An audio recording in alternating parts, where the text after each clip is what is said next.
আসসালামু আলাইকুম। আজকে 2 কেজির একটা গরু মাংস রান্না করব। মানুষ বেশি তাই আলু দিয়ে রান্না করব। প্রথমে এলাচ, দারচিনি, তেজপাতা দিয়ে দিলাম। অবশ্যই এলাচের মুখটা ফাটিয়ে দিবেন, তা না হলে ছিটকে চোখে আসতে পারে। দিয়ে দিলাম পেঁয়াজ কুচি। পেঁয়াজ কুচি দেওয়ার পর হালকা ব্রাউন করে নিব। এই যে হালকা ভাজা ভাজা হয়েই যাচ্ছে। প্রথমে দিয়ে দিব লবণ। আজকে আলু দিয়ে রান্না করবো তাই একটু মশলাপাতি বেশি দিচ্ছি। প্রথমে দিয়ে দিলাম 2.5 টেবিল চামচ রসুন বাটা, 2 টেবিল চামচ আদা বাটা। এটা দেশি আদা না, তাই 2 টেবিল চামচ দিলাম। দেশি আদা হলে 1.5 টেবিল চামচ দিতাম। দিয়ে দিলাম 2 টেবিল চামচ মরিচের গুঁড়া, 1.5 টেবিল চামচ হলুদের গুঁড়া, যেহেতু আলুটা একটু বেশি দিব। এই যে এখন একটু নাড়াচাড়া করে দিয়ে দিলাম জিরার গুঁড়া।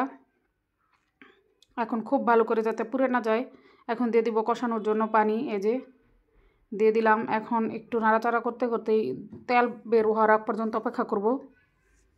এই যে তেলটা প্রায় ছেড়েই দিয়েছে, কত সুন্দর দেখেন কালার। এটা দিয়ে মন চাচ্ছে ভাত খেতে। এই যে দিয়ে দিচ্ছি গরুর মাংস। আমি বেশিরভাগ গোশতই বলি, কিন্তু এখানে ভিডিও বানানোর জন্য শুধু মাংস বলেছি। এই যে সুন্দর করে ভালো করে মাংসের সাথে কষিয়ে নিব। একদম খুব ভালো করে কষিয়ে ঢাকনা দিয়ে ঢেকে দিব।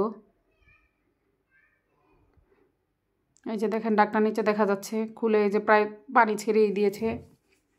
আর একটু ভালো করে কষিয়ে নিব, আর একটু কষা হলে সুন্দর হবে। আজকে আমি ইনফ্রারেড চুলায় রান্না করছি। আমি বেশিরভাগ ইনফ্রারেড চুলায় রান্না করি। নাড়াচাড়া করে যাতে পুড়ে না যায়, এজন্য দেখে আবারও ঢাকনা দিয়ে ডেকে দিব। এই যে ঢাকনা খোলাম, দেখেন আমার এটা প্রায় কষানো শেষ।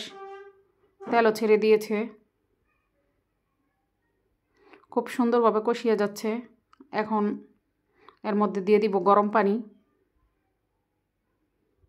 গরম পানি দেওয়া শেষ, দিয়ে দিলাম আলু। বেশি করে আলু, বেশি মানুষ তাই বেশি আলু দিলাম। একটা করে খেয়ে নিলেও শেষ হয়ে যাবে। এখন ঝোলটা সুন্দর করে জন্য দিয়ে পানি দিয়ে ঢাকনা দিয়ে ডেকে দিলাম। এই যে ফুটে উঠেছে, আবারও ঢাকনা দিয়ে ডেকে দিব, তা না হলে সিদ্ধ হবে না। মাঝে মাঝে খুলে চেক করে দেখতে হবে যে সিদ্ধ হয়েছে নাকি। প্রায় সিদ্ধ হয়ে এসেছে আমার গরু মাংসটা। বেশি ঝোল কমাবো না, কারণ আলুও টান দিবে ঝোল। আর বিকালে পিঠা বানাবো, তাই আর একটু ঝোলের দরকার। মানুষ বেশি তাই।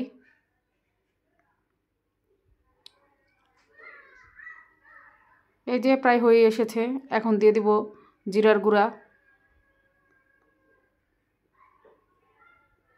আসলে মাংস রান্নাটাই সবচেয়ে বেশি সহজ আমার মনে হয়। তরকারি রান্নাটাই আমার কাছে কঠিন মনে হয়। এই যে সুন্দর করে আলতো করে দিয়ে দিব যাতে আলুগুলো না ভেঙে যায়। যে দিয়ে দিচ্ছি কাঁচামরিচ। কাঁচামরিচের ঝালটা খুব ভালো লাগে, ঘ্রাণটা আমার মাংসের মধ্যে। আলতো করে নেড়ে দিব যাতে আলুগুলো কেটে না যায়। প্রায়